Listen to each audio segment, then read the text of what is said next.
آنکھوں کے سامنے سیاہ چادریں ہیں، جو دنیا کے اندر ڈوبا ہوا ہے، جو دنیا کو ہی اپنا سب کچھ سمجھتا ہے، اور ان مجرموں کو، ان رافضیوں کو، ان سبائیوں کو، یہود و نصارہ کے نقش قدم پہ چلنے والے ان ظالموں کو اپنا بھائی سمجھتا ہے، اپنا پیارا سمجھتا ہے، اپنا عزیز سمجھتا ہے، اپنے جیسا سمجھتا ہے۔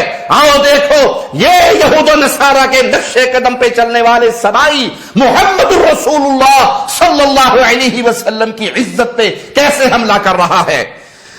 یہ آصف علوی مجرم ملعون زندیق کہتا ہے، علی خود اپنے بیٹوں کے ساتھ گفتگو کرنے کے لیے خیمے کے باہر آئے۔ علی نے فرمایا میں نے پہلے حسن کو بھیجا، پھر میں نے محمد بن ابی بکر کو بھیجا، میں نے بار بار کوشش کی کہ آپ واپس چلی جائیں، لیکن آپ نے اپنی نسبت کا خیال نہیں کیا۔ مجھے رسول کی نسبت بڑی عزیز تھی۔ انہوں نے خیمے کے اندر بیٹھے ہوئے کہا، کاش علی تو میری نسبت کو سمجھ آتا، میں مدینے جا کے لوگوں کو بتاؤں گی تو نے رسول کی زوجہ کے ساتھ یہ سلوک کیا۔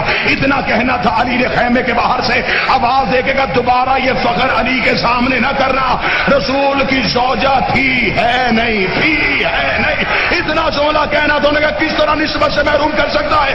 علی نے فرمایا مجھے محمد نے اپنا نفس کہا ہے، میں نفس محمد ہونے کے تحت آج سے آپ کو نکاح سے خارج کر۔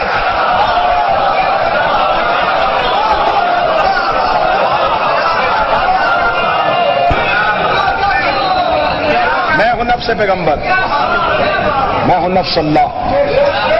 ایک ہی وقت میں علی کے پاس دو نفس تھے، اللہ کا نفس بھی تھا، محمد کا نفس بھی تھا۔ انا للہ و انا الیہ راجعون، انا للہ و انا الیہ راجعون، انا للہ و انا الیہ راجعون۔ یہ مجرم، یہ ظالم، یہ زندیق، یہ رافضی، یہ عبداللہ ابن سبا یہودی کا ماننے والا اور اس کے مذہب پہ چلنے والا سیدہ کائنات عائشہ صدیقہ سلام اللہ علیہا رضی اللہ تعالی عنہا کی توہین کرتے ہوئے کہتا ہے کہ علی نے کہا، عائشہ میں تجھے محمد کے نکاح سے نکالتا ہوں، خارج کرتا ہوں۔ انا للہ و انا الیہ راجعون۔ اے سوئی ہوئی سنیت، آج تم زندہ ہو، تمہاری ماں کو گالی دی جا رہی ہے، تم زندہ ہو، تمہاری ماں کی توہین کی جا رہی ہے، تم جاگ رہے ہو، تمہاری رگوں میں خون دوڑ رہا ہے، تم میٹھی نیند سو رہے ہو اور محمد کی عزت پہ حرف آ رہا ہے، مصطفیٰ کی زوجہ کی توہین کی جا رہی ہے،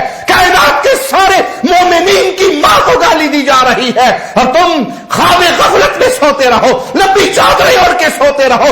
ان ظالموں کی زبانوں کو لگام نہ دو، ان ظالموں کے گریبانوں کو پکڑو نہ، کسی کی قلم حرکت میں نہ آئے، کسی کی زبان حرکت میں نہ آئے، کوئی ادارہ حرکت میں نہ آئے، کوئی روکنے والا روک نہ سکے، اور یہ بدماش، یہ ظالم، یہ مجرم اسی طرح ممبروں پہ چڑھ کر محمد کی عزت پہ یوں آنچ لاتے رہے، یوں گالیاں دیتے رہے، تمہاری زندگیوں پر بھی تف ہے۔ انا للہ و انا الیہ راجعون۔ یہ من گھڑت قصہ ہے، یہ جھوٹی کہانی ہے جو اس آصف علوی نے تراشی۔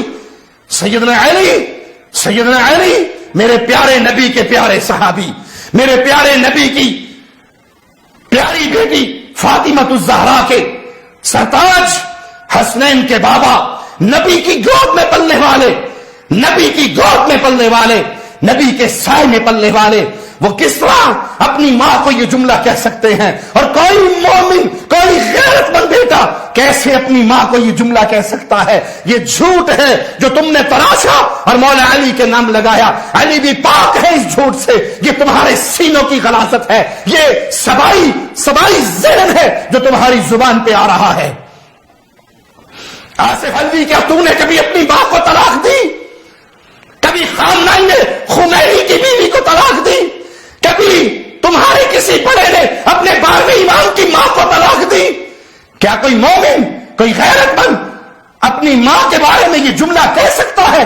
کیا اس کا تصور کر سکتا ہے؟ نہیں، یہ تمہارے بغض کی واضح نشانی ہے۔ تم اپنے دلوں کو مصطفیٰ کے صحابہ اور پیارے نبی کی زوجات اہل بیت کے بارے میں کالا سیاہ کر چکے ہو۔ جیسے یہودیوں کے دل سیاہ تھے ویسے تمہارے دل سیاہ ہو چکے ہیں۔ نقل کفر نباشد، آج میں آواز دوں گا ہر اس سنی کو جو اپنے آپ کو اہل سنت کا فرزند سمجھتا ہے، وہ کوئی ہو، وہ کسی جماعت سے تعلق رکھتا ہو، اگر وہ اپنے آپ کو اہل سنت سمجھتا ہے، عائشہ کو اپنی ماں سمجھتا ہے، تو تیری ماں کو گالی دی جا رہی ہے، تیری غیرت کہاں پر ہے؟ تو کیوں سو رہا ہے؟ تو ان ایرانی رافضیوں سبائیوں کے فتنے کو کیوں نہیں پہچان رہا؟ تو قیامت کے دن مصطفیٰ کے سامنے کیا منہ لے کر جائے گا حوض کوثر پر پانی مانگنے کے لیے کہ میرے رسول کی زوجہ کو آج کا یہ رافضی، یہ سبائی، یہ مجرم، یہ ظالم، یہ زندیق، یہ پلیت گالیے دے، توہین کرے، ان کو مصطفیٰ علیہ الصلوۃ والسلام کے عکس سے نکالنے کی جھوٹی کہانیاں گھر کے ممبروں پہ بیٹھ کے سنائے، انٹرنیٹ کے ذریعے پوری دنیا میں نشر کرے اور سنیت سوتی رہ جائے؟